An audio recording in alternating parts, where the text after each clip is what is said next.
ہمارے ضلع کی پہچان اور انٹرنیشنل لیول پہ شہرت یافتہ ادیب اور افسانہ نگار جو شاید کسی بھی تعارف کے محتاج ہیں اور جنہیں ہم اکثر بیشتر اسٹیٹ، نیشن اور انٹرنیشنل چینلز پہ دیکھتے ہیں، ایک اعلیٰ پائے ادیب ہیں اور ہمارے ہی ضلع سے تعلق رکھتے ہیں ڈاکٹر ریاض توحیدی صاحب. تشریف آوری کے لیے بہت بہت شکریہ.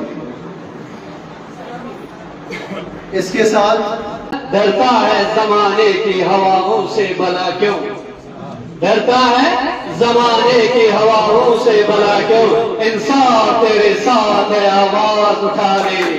ڈرتا ہے زمانے کی ہواؤں سے بلا کیوں، انصاف تیرے ساتھ ہے آواز اٹھا لے.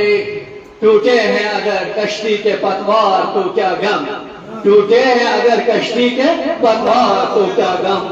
ہاری ہوئی باہوں کو ہی پتوار بنا لے، ہاری ہوئی باہوں کو ہی پتوار بنا لے.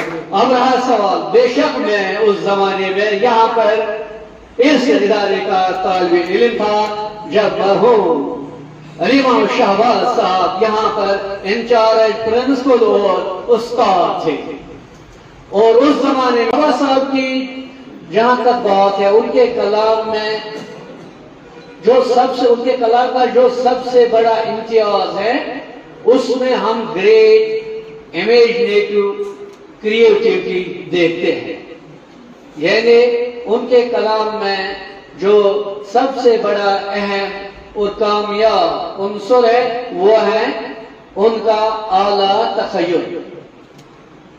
اور اسی کے ساتھ اس تخیل کو انہوں نے جب شاعری پوئٹری فورم میں، شاعری کی حیت میں یا کالج میں ڈالا تو وہاں پر جو اہم جو خیالات ہوتے، بلند خیالات ہوتے تھے، انہوں نے اس طریقے سے ان کو شہباز صاحب کا نام وہ لوگ ہر سٹیج پر لے کے رہتے آسموں کے ذریعے باہر سامنے لاتا ہے. اسے کہتے ہیں عوامی شاعری.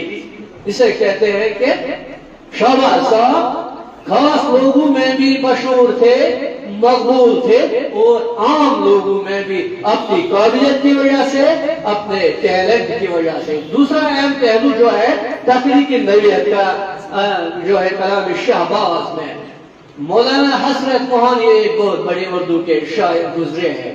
انہوں نے لکھا ہے دنیا نے تجربات و حوادث کی شکل میں رکھنا چاہوں گا سبق پھر پڑھ صداقت کا، عدالت کا، شجاعت کا لیا جائے گا تجھ سے کام، دنیا کی امامت کا. شکریہ. بہت شکریہ ڈاکٹر صاحب.